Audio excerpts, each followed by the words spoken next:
कानपुर दक्षिण के किदवई नगर विधानसभा इलाके के बाबूपुरा थाना क्षेत्र के अंतर्गत मंगल मार्केट लगती है, जहां पर मार्केट से महिला ने एक युवती का पर्स चोरी कर लिया।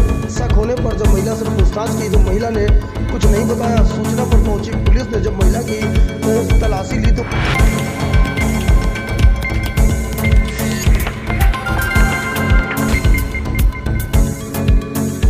कानपुर में सुभाष चिल्ड्रन सोसाइटी की ओर से अंतर्राष्ट्रीय महिला दिवस पर एक कार्यक्रम का आयोजन किया गया। इस कार्यक्रम में बतौर मुख्य अतिथि महापौर कमला पांडे मौजूद रही। उन्होंने विभिन्न क्षेत्रों में समाज सेवा का काम करने वाली 11 महिलाओं को महिला सशक्तिकरण सम्मान से सम्मानित किया। महापौर ने कहा, वर्तमान समय में महिलाएं हर क्षेत्र में एक अलग ही डंका बजा रही हैं, इसलिए महिलाओं को पुरुषों के पीछे नहीं छोड़ना।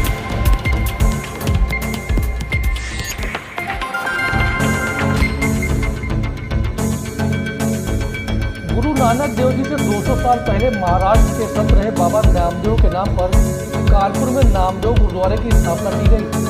नामदेव गुरुद्वारे में सभी धर्मों के लोग गुरु ग्रंथ साहिब के सामने माथा टेककर अरदास लगाते हैं।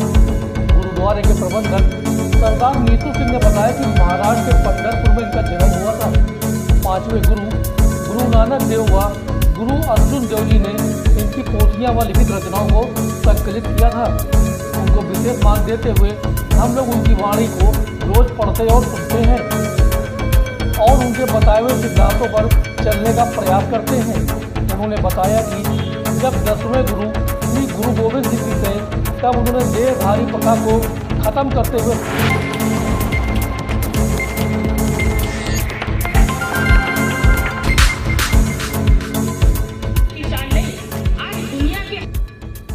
कानपुर अंतर्राष्ट्रीय महिला दिवस के अवसर पर एक्सेस डेवलपमेंट सर्विस सोसाइटी ने किया 151 महिलाओं का सम्मान। इन महिलाओं ने अलग अलग क्षेत्रों में अपने मेहनत से अपनी एक पहचान बनाई है। संस्था की तरफ से सभी महिलाओं को पुरस्कार देकर सम्मानित किया गया। काफी संख्या में महिलाएं रही उपस्थित। कार्यक्रम आयोजक निधि राय ने महिलाओं का किया हौसला अफजाई व उनके साथ हर परिस्थिति में कदम से कदम मिलाकर खड़े रहने की बात कही। मेरा नाम निधि है और मैं एक संस्था में काम करती हूँ जिसका नाम है एक्सेस डेवलपमेंट सर्विसेज।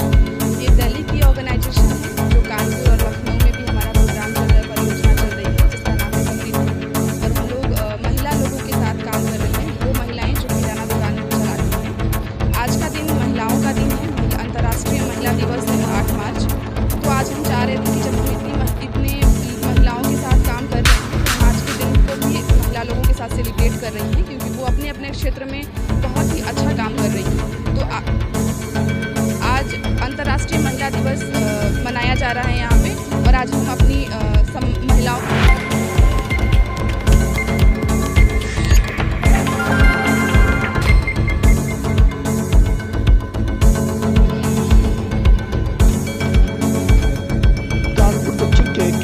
थाना क्षेत्र के शातिर नगर इलाके में ई रिक्शा और कार की जबरदस्त भिड़ंत हो गई, जिसके बाद तुरंत इतनी तेज थी कि रिक्शे में बैठ सवारी काफी दूर जाकर गिरी। वहीं ई रिक्शे में बैठी महिलाएं भी गंभीर रूप से घायल हो गई, तो इधर कार चालक भी गंभीर रूप से घायल बताया जा रहा है। आपको बता दें, राहगीरों ने आनन फानन में जो घायल थे उनको लेकर निजी अस्पताल में भर्ती करा दिया है। वहीं मौका देखकर जो ई रिक्शा चालक था वह भी घायल तो हुआ था मगर भागने लगा, जिसके बाद राहगीरों ने इस ई रिक्शा चालक को पकड़ लिया। पकड़ने के बाद कुछ अराजक तत्वों ने उसको पुलिस को तो सौंपा, मगर उससे पहले जबरदस्त पिटाई कर दी। पिटाई में ई रिक्शा चालक की हालत गंभीर बताई जा रही है। निजी अस्पताल में जब ले जाया गया, हालत गंभीर होने के चलते डॉक्टरों ने अस्पताल में भर्ती नहीं किया और हाईलाइट रेफर ले जाने की बात कही है। जिसके बाद सूचना पर मौके पर पहुंची पुलिस मामले की जांच पड़ताल कर रही है और वही जो घटना में जो लोग खड़े हुए थे उनसे भी पूरी मामले की पूछताछ करने में जुटी हुई 2 लोगों को गिरफ्तार भी किया है।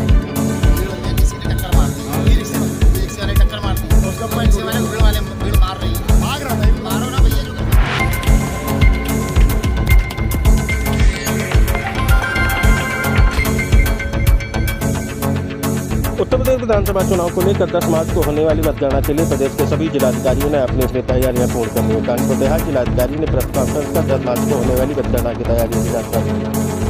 वहीं इस जानकारी के दौरान सुरक्षा व्यवस्था की बाबत जानकारी देते हुए पुलिस अधीक्षक ने एक बेतुका बयान दे डाला। वहीं उन्होंने कहा कि मतगणना के दौरान उपद्रवियों पर इस बार सीधे गोली मारने के आदेश दिए गए हैं। तो आप भी सुनिए उन्होंने आखिर ये क्यों कहा।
उत्तर प्रदेश विधानसभा चुनाव का 7वां चरण समाप्त हो चुका है और सभी दलों के प्रत्याशियों की किस्मत ईवीएम में कैद हो चुकी है। 10 मार्च को होने वाली काउंटिंग के बाद ही साफ होगा कि किसकी सरकार बन रही है।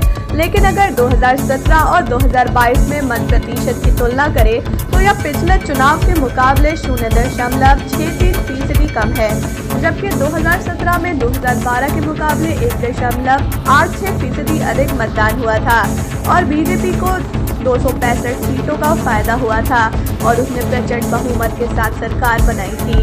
अगर पिछले 2 चुनाव के मत प्रतिशत के आधार पर बात करें तो अधिक मतदान होने पर सरकार बदलने की संभावना ज्यादा रहती।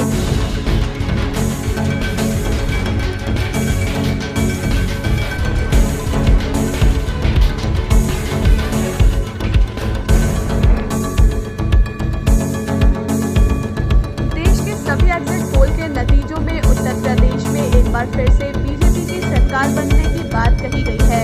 योगी आदित्यनाथ के दोबारा से मुख्यमंत्री बनने का अनुमान है। अगर ऐसा हुआ तो यूपी के मुख्यमंत्री योगी आदित्यनाथ इतिहास रचेंगे। साल 1950 में उत्तर प्रदेश में पहली बार चुनाव हुए, तब से लेकर अब तक राज्य में कोई भी लगातार दूसरी बार मुख्यमंत्री नहीं बना है जिन्होंने अपना पहला 5 साल का कार्यकाल पूरा किया हो। अगर यूपी में दोबारा बीजेपी की सरकार बनती है और योगी आदित्यनाथ को सीएम बनाया जाता है तो ये ऐतिहासिक होगा। इसके अलावा नोएडा को लेकर उत्तर प्रदेश की राजनीति में एक बड़ा मिथक रहा है कि जिसने भी सीएम रहते नोएडा का दौरा किया हो उसकी सरकार नहीं बची। ये मिथक दशकों से चलता आ रहा है। इस बार के चुनाव में मुख्यमंत्री योगी आदित्यनाथ कई बार नोएडा आए हैं। अगर वो दोबारा सीएम बनते हैं तो नोएडा का यह मिथक टूटेगा।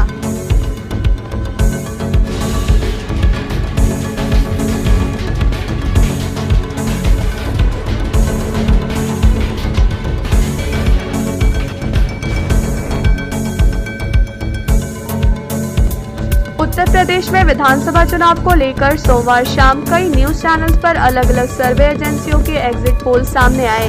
लगभग सभी एग्जिट पोल्स का दावा है कि यूपी में एक बार फिर भाजपा की सरकार बनने जा रही है तो सपा को एक बार फिर विपक्ष में बैठना पड़ेगा।